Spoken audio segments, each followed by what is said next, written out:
તો ફ્રેન્ડ્સ, કેરીની સબ્જી બનાવવા માટે મેં અહીંયા કેરી લઈ લીધી છે. એકદમ સરસ ફ્રેશ લીધી છે ને તોતા કેરી છે. તમે કેસર કેરી પણ લઈ શકો છો. હવે એને આપણે ઉપરની છાલનો ભાગ છે એ આપણે ઉતારી લેવાનો છે.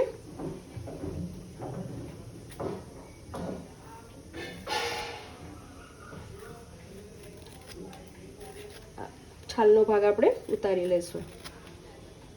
તો છાલ ઉતારીને આપણે એકદમ પતલા પતલા પીસીસ કરી લેવાના છે.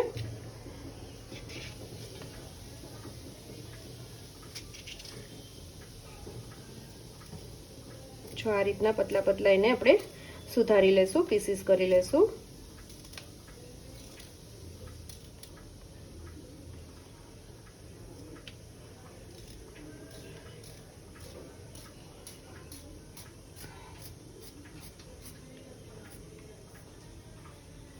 તો કેરીના અહીંયા આવી રીતના પીસીસ કરી લીધા છે. હવે એક જાડી તપેલી લઈ લેશું આપણે, એમાં પીસીસ એડ કરી દઈશું અને આપણે 2 મોટા ગ્લાસ પાણી એડ કરી દઈશું. આપણે એને બાફવાની છે. તો હાઈ ટુ મીડિયમ ફ્લેમ ઉપર આપણે કેરીને બાફી લેશું. આપણે આઈ થિંક એને બસ 5 થી 7 મિનિટ જ થશે, વધારે વાર નહીં લાગે. કેરીને બફાતા વાર નથી લાગતી. તો આપણે એને બાફી લેશું પહેલા. તો ફ્રેન્ડ્સ, આપણી કેરી બફાઈ છે ને ત્યાં આપણે એક મસાલો રેડી કરવાનો છે. તો એમાં આપણે નાની 1 ચમચી તીખા લેવાના છે.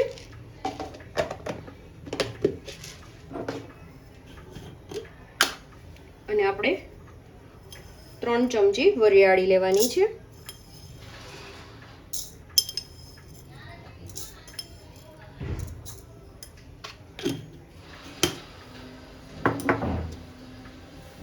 અને નાનો 1 તજનો આપણે ટુકડો લેવાનો છે ને એવી રીતના કટ કરીને અને આપણે અધકચરું, એકદમ પણ પાવડર ફાઇન નથી કરવાનો, અધકચરું એને ક્રશ કરી લેવાનું છે.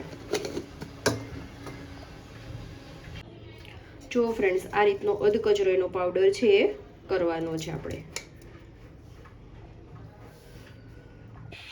તો કેરી છે આપણી બફાઈ ગઈ છે કે નહીં એ ચેક કરી લઈશું. તો જો એકદમ સરસ ટ્રાન્સપરન્ટ થઈ ગઈ છે અને એકદમ બફાઈ પણ ગઈ છે. જો આને ખાલી 5 થી 7 મિનિટ જ થઈ છે. હવે ગેસ બંધ કરીને આને આપણે પાણી છે એ નિતારી લઈશું.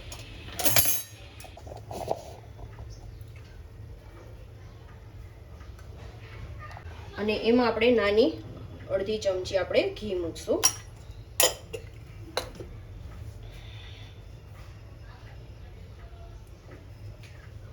અને અહીંયા મેં નાનો અડધો વાટકો ગોળ લીધો છે. તમારી કેરીની ખટાશ કેવી છે એના ઉપર ડિપેન્ડ છે.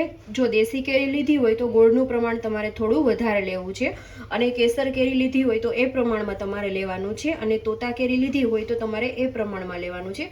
એટલે નાનો 1 વાટકો મેં અહીંયા ગોળ લીધો છે, જે કોલ્હાપુરી ગોળ લીધો છે. તમે તમારી રીતના ચોઈસ પ્રમાણે કોઈ પણ ગોળ તમે લઈ શકો છો.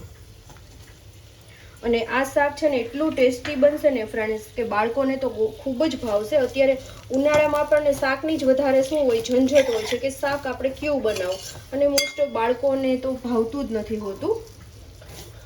તો આપણે ગોળને છે મેલ્ટ કરી લેવાનો છે, ખાલી મેલ્ટ જ આપણે કરવાનો છે. તો જુઓ ફ્રેન્ડ્સ, આપણો ગોળ છે મેલ્ટ થઈ ગયો છે. હવે આપણે કેરી જે બાફેલી હતી ને એ રીતના આ રીતના નિતાર દેવાની છે, પછી એ આપણે એડ કરી દઈશું.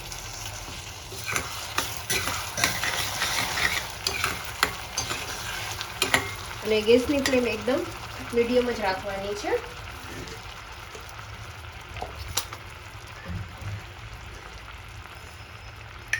હવે આપણે ખાલી 5 ચમચી જ આપણે કાશ્મીરી લાલ મરચું એડ કરશું, જે કલર માટે એડ કરવાનું છે.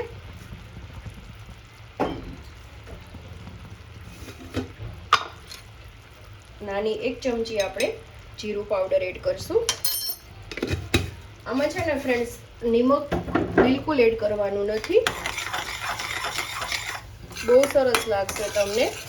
અને અત્યારે જે ચૈત્ર મહિનો નવરાત્રી ચાલે છે, ચૈત્ર મહિનાની, તો એમાં તમે ઉપવાસ કરતા હોય તો એમાં પણ તમે આ સબ્જી છે એ ખાઈ શકો છો. તો જો એકદમ સરસ રસેદાર બની ગઈ ને. હવે આપણે ફાઇનલ આ જે તજ પછી તીખા હતા અને વરિયાળી એનો જે આપણે અધકચરો મસાલો બનાવેલો હતો ને એ આપણે એડ કરી દઈશું. આનાથી ટેસ્ટ બહુ જ સરસ આવશે ફ્રેન્ડ્સ.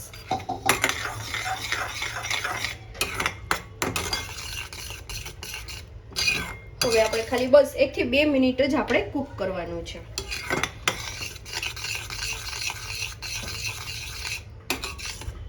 તો જો એકદમ સરસ રસેદાર બની ગઈ ને અને મારી તો ફેવરિટ સબ્જી છે. તો ફ્રેન્ડ્સ 2 મિનિટ થઈ ગઈ છે. ગેસને આપણે ઓફ કરી દઈશું અને સર્વિંગ બાઉલમાં લઈ લેશું. તો ફ્રેન્ડ્સ આપણી જે કેરીની સબ્જી છે બનીને રેડી થઈ ગઈ છે. તમને અગાઉ કીધું એમ તમે નવરાત્રિના ઉપવાસમાં પણ ખાઈ શકશો ફ્રેન્ડ્સ. અને એટલી સરસ બાળકોને તો તમે એક વખત બનાવીને દેશો ને તો વારંવાર માંગશે. એટલી સરસ ટેસ્ટી બનશે. તો અત્યારે આ કેરીની સિઝનમાં તમે ઉપવાસમાં અને રેગ્યુલર શાકમાં પણ તમે બનાવી શકો છો ફ્રેન્ડ્સ. તો આઈ હોપ કે આજની જે રેસીપી છે તમને પસંદ આવી હશે ફ્રેન્ડ્સ. રેસીપી થોડી પણ પસંદ આવી હોય તો વિડીયોને તમે લાઇક શેર અને સબસ્ક્રાઈબ કરવાનું બિલકુલ ભૂલતા નહીં. એક તો મળતા રહેશું નવા કુકિંગ સાથે, નવા ટિપ્સ. ત્યાં સુધી બાય બાય.